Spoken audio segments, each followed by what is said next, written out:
Mengkritisi terkait dengan maraknya alat peraga yang sudah terpasang di beberapa titik di wilayah itu.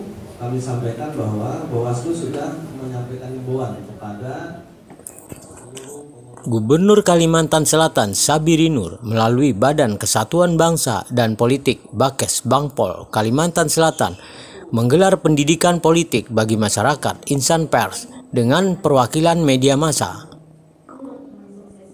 Organisasi wartawan dan jurnalis Kalimantan Selatan yang berlangsung di salah satu hotel di Kabupaten Banjar, Kamis 2 November 2023. Pendidikan politik ini bagi insan pers untuk semakin memperkaya informasi dan wawasan, selain juga dapat menyikapinya, juga memberikan peran penting dan mendukung serta menjaga pelaksanaan pemilu pilkada agar kondusif serta damai. Ketua Bawaslu Kalimantan Selatan Aris Mardiono mengatakan mengenai kerawanan pemilu dari hasil penilaian Provinsi Kalimantan Selatan termasuk 5 besar rawan tinggi sesuai media sosial yang bermuatan sara, hoak, dan ujaran kebencian.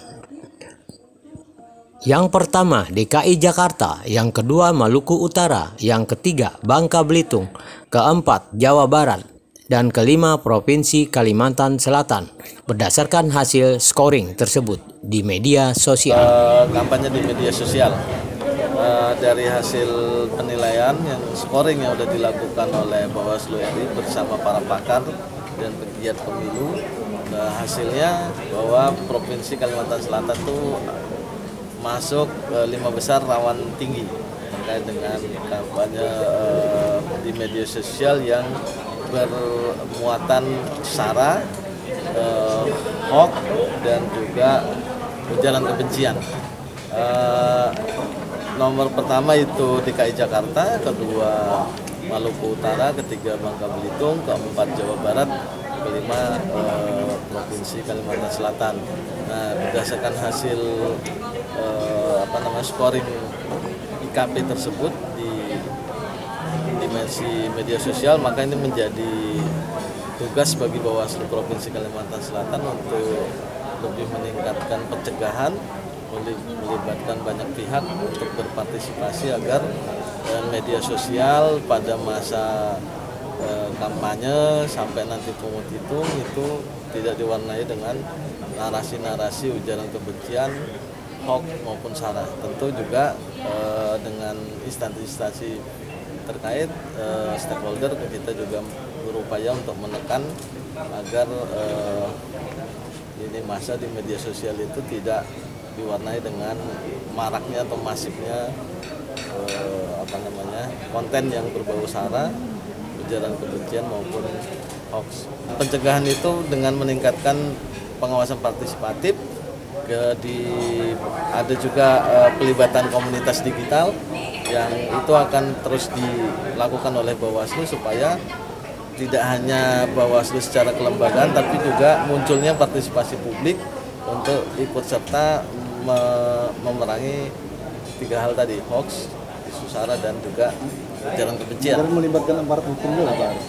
Itu ya kita koordinasi dan memperkuat koordinasi dengan kepolisian, dengan pihak-pihak yang Kominfo, dengan pihak-pihak yang punya kewenangan di bidang ini.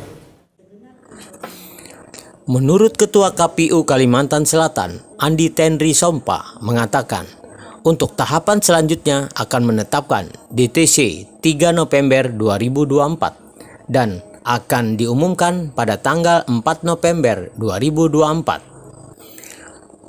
Tanggal 25 dimulai klik kedua nasional untuk menentukan pemenang dari pengadaan surat suara dan formulir pemilihan. Iya, tahapan selanjutnya kita akan menetapkan DCT pada tanggal 3 November 2024, kemudian kita akan umumkan pada tanggal 4 November 2024. Insya Allah tanggal 5 kita sudah mulai klik nasional, klik kedua nasional untuk menentukan pemenang dari pengadaan surat suara dan formulir pemilihan. Rencananya surat suara datang kapan, Bu? Surat suara belum, karena baru klik nasionalnya tanggal 5. Nanti kalau setelah itu baru bisa ditentukan, karena kita akan survei juga penyedia yang dimenangkan oleh KPU RI sesuai dengan kriteria. Logistik yang sudah disalurkan kemana? Logistik sudah ke kabupaten kota, 13 kabupaten kota sudah tersalurkan. Ada beberapa logistik, yang pertama bilik suara, tinta, kemudian segel, termasuk kabel TIS sudah sampai ke kabupaten kota. Yang tersisa di tahap pertama ini kotak suara yang belum, diperkirakan minggu ketiga November akan sampai dan langsung didistribusi. Daerah yang sulit terjangkau di mana, Bu? Sementara belum, karena masih disimpan di gudang masing-masing. Nanti kalau sudah mulai ke wilayah ke TPS itu yang nanti mungkin termasuk Kota Baru dan Kabupaten Banjar yang agak mitigasinya harus diperkuat, agak rawan ya karena jalur laut dan darat yang lumayan berat medannya. Mudah-mudahan hujan bersahabat ya, alam bersahabat gitu. Haryadi Wartaniaga, Banjarmasin.